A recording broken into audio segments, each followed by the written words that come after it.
modeste et fier de l'être. Nous vivons depuis des années une aventure extraordinaire aux côtés de nos compatriotes. Des personnes qui choisissent nos marques chaque jour. Des personnes attachées à nos valeurs communes. Des personnes partageant notre profond amour pour notre nation et cet esprit indomptable qui nous permet d'atteindre nos rêves et nous donne la force de ne jamais reculer. Notre histoire les inspire. Et année après année, chaque jour, leur histoire nous inspire. Alors que nous levons nos verres à l'occasion de la 50e année du CB, nous levons aussi nos verres à chacun de ces Camerounais qui fait notre fierté.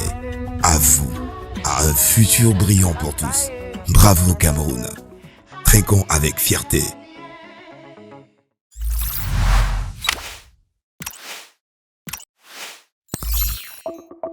Entre détournement, soupçons de blanchiment d'argent et arrestation, Yaoundé étouffe dans le nuage des rumeurs, vérité et contre-vérité. La diversité des unes publiées ce début de semaine en dit long sur un Cameroun asphyxié par ses propres fils. Le cas le plus flagrant, les lignes 65 et 94.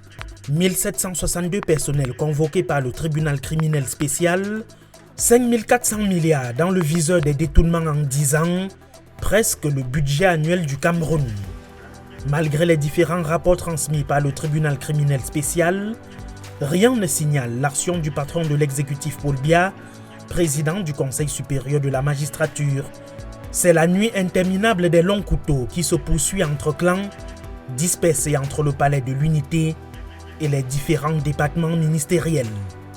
Si au fil des temps, de nouveaux dossiers sortent des tiroirs, l'on apprend du quotidien Émergence du 24 octobre 2022 que plus de 200 dossiers ont été transmis par l'Agence nationale d'investigation financière au ministère de la Défense, à la Délégation générale à la Sûreté nationale et à la Direction générale des renseignements concernant les soupçons de blanchiment d'argent.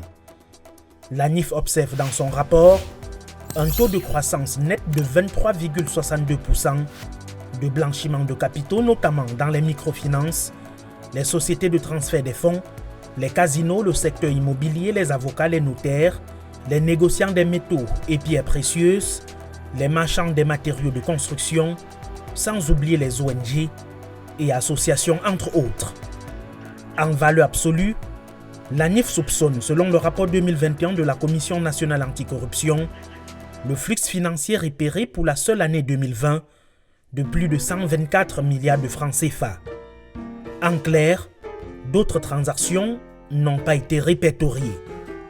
Si le groupe d'action contre le blanchiment d'actions en Afrique centrale a signalé il y a quelques mois une note élevée concernant les risques de blanchiment des capitaux et le manque d'action du gouvernement camerounais, l'on est tenté de poser la question de savoir si les implications à divers maillons des appareils judiciaires, exécutifs, politiques ne plombent pas la mise au grand jour des criminels à col blanc qui s'avouent pour certains, selon des sources indiscrètes, leurs dernières heures de gloire.